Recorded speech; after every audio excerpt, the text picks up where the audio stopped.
নমস্কার বন্ধুরা, নিয়ে এসেছি কয়েকটি শূন্যস্থান পূরণের উদাহরণ, যেটা বাচ্চাকে অতি সহজে শেখানো যাবে এবং পরীক্ষার খাতায় কিন্তু এভাবেই দেয়।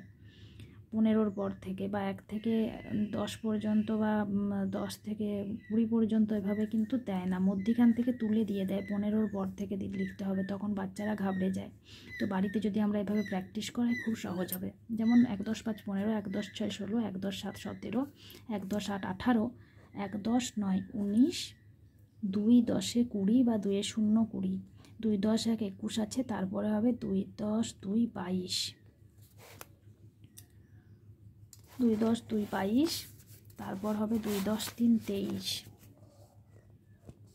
সরি, আমার ছকটি তোলা ছিল না।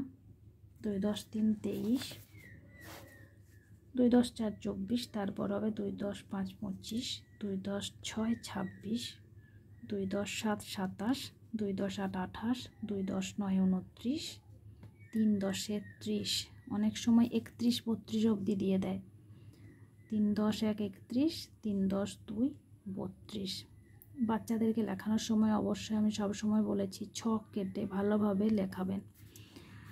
তো এইভাবে 15 থেকে হয়তো 32 অবধি দিয়ে দিল, তখন বাচ্চা কিন্তু ঘাবড়ে যায়, যেহেতু একদম ছোট বাচ্চা। তাই বাড়িতে প্র্যাকটিস করানোর সময় এরকম মধ্যিখান থেকে তুলে দেবেন, বা 77 থেকে হয়তো দিয়ে দিলেন 99 অবধি। এভাবে যদি বাড়িতে প্র্যাকটিস করানো যায় তাহলে পরীক্ষায় খুব ভালোভাবে বাচ্চা লিখতে পারবে। যদি ভিডিওটি ভালো লাগে অবশ্যই একটি লাইক করবেন।